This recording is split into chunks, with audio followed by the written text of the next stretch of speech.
اللهم صل وسلم وبارك على سيدنا محمد. ازيكم عاملين ايه؟ يا رب تكونوا بخير وبصحة وسعادة يا رب. تعالوا بقى نعمل الفطير المشلتت بطريقة سهلة جدا وسريعة، مش هياخد معاك اي وقت. واهم حاجة بقى المبتدئة في المطبخ ولسه اول مرة كده تعمل الفطير، لو جربت الطريقة دي هينجح معاكي من اول مرة. بجد سهل جدا، مش هياخد معاكي وقت، وكمان مش بيستوي في الفرن ولا حاجة، احنا هنسويها على عين البوتاجاز. يعني حاجة كده ايه سهلة جدا. تابعي بقى الفيديو عشان تعرفي الطريقة والمقادير.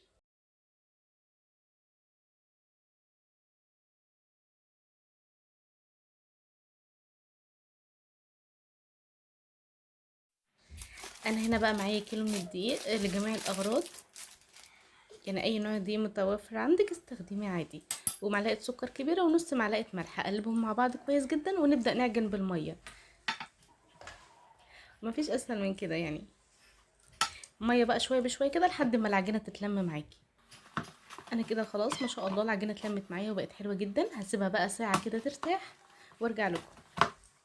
هنا بعد ما سبتها ساعه ترتاح ما شاء الله بقت طريه جدا وحلوه زي ما انتم شايفين. هبدا بقى اقسم العجينه كده لكرات. هنا بقى بتقطعي الحجم اللي انت عايزاه على حسب حجم الفطيره اللي انت حباها يعني. تمام.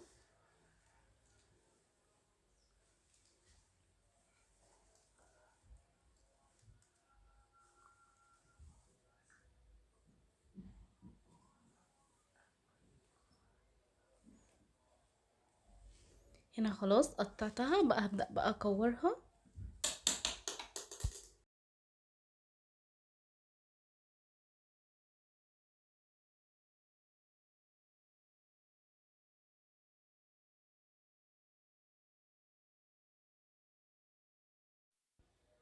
هنا خلاص انا كورت العجينه بتاعتي، جبت بقى صينيه كده وحطيت فيها شويه من الزيت، وهبدا بقى ارص ايه كور العجين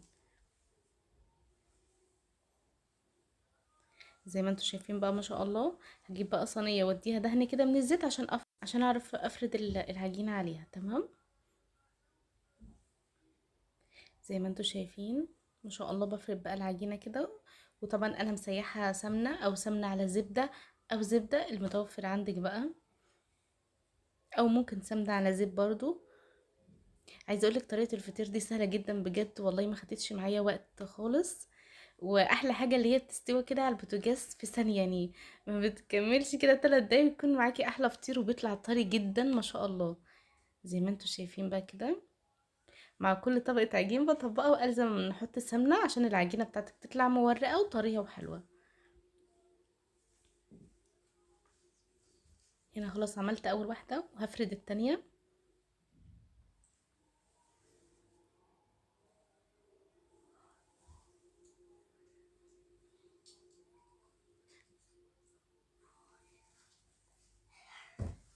عايزه اقولك ليه بتتفرد معايا بسهوله، لان هي ارتاحت كويس جدا. طبعا دهنت سمنه، وهضيف بقى العجينه بتاعتي اللي انا عملتها الاول، وهبدا اقفل عليها. طبعا مع كل طبقه دي بندهن سمنه زي ما انتوا عارفين، عشان العجينه بتاعتك تطلع كلها كده مورقه وحلوه. الفطيره مش العجينه. خلاص انا عملت اول فطيره. لو انت عايزه تكبريها عن كده تمام ممكن عادي يعني، برضو هتستوي برضو على عين البوتاجاز وهتبقى حلوه. تمام. انا هعمل واحده كمان معاكم عادي. لو العجينه اتقطعت معاكي مش مشكله خالص.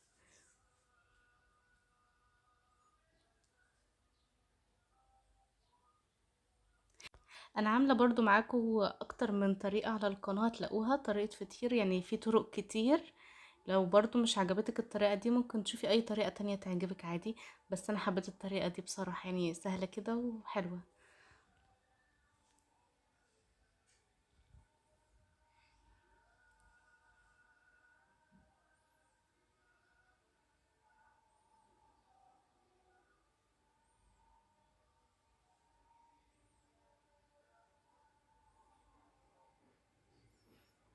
زي ما انتوا شايفين كده ما شاء الله، هم هيطلعوا معايا اللهم بارك 6 فطرات وما شاء الله وحجمهم حلو جدا. انا بقى هبدا اسوي على البوتاجاز. دهنت كده الصينيه سمنه، وبعد ما سبت العجينه كده ارتاحت ساعه كمان ببدا افردها اهو واسيبها تستوي. انا لسه ما شغلتش النار، انا بفرد بس الفطيره بتاعتي الاول وبعدين نشغل النار.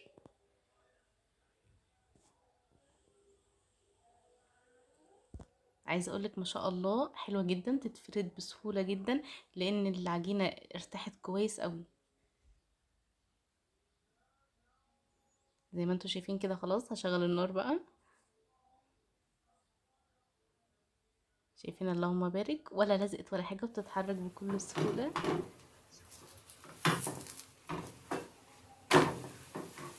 اللهم بارك. والله استوت حلو جدا، والفطير كان بجد حلو وطري جدا.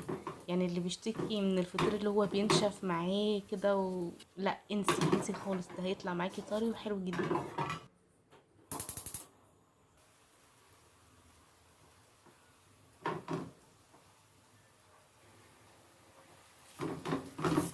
هنا بقى اللهم بارك كده. خلاص خلصت الفطير بتاعي كله، ما شاء الله 6 فطيرات، حجمهم حلو جدا وطلعوا حلوين جدا، الطعم حلو جدا والفطير طري ما شاء الله. لو انتي جربت الطريقة دي بإذن الله هتعجبك وهتمشي عليها على طول لأنها حلوة قوي.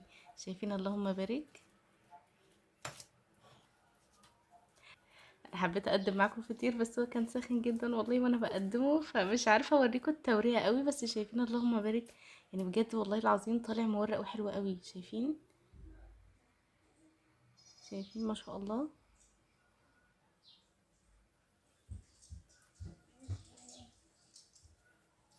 يا رب يكون الطريقه عجبتكم ويكون الفيديو كده خفيف على قلوبكم. اللي يا ريت اللي مش مشترك في القناه يشترك ويفعل زر الجرس الكل عشان يوصل لكل جديد. واقول لكم بقى دمتم سالمين واسيبكم في رعايه الله وحفظه.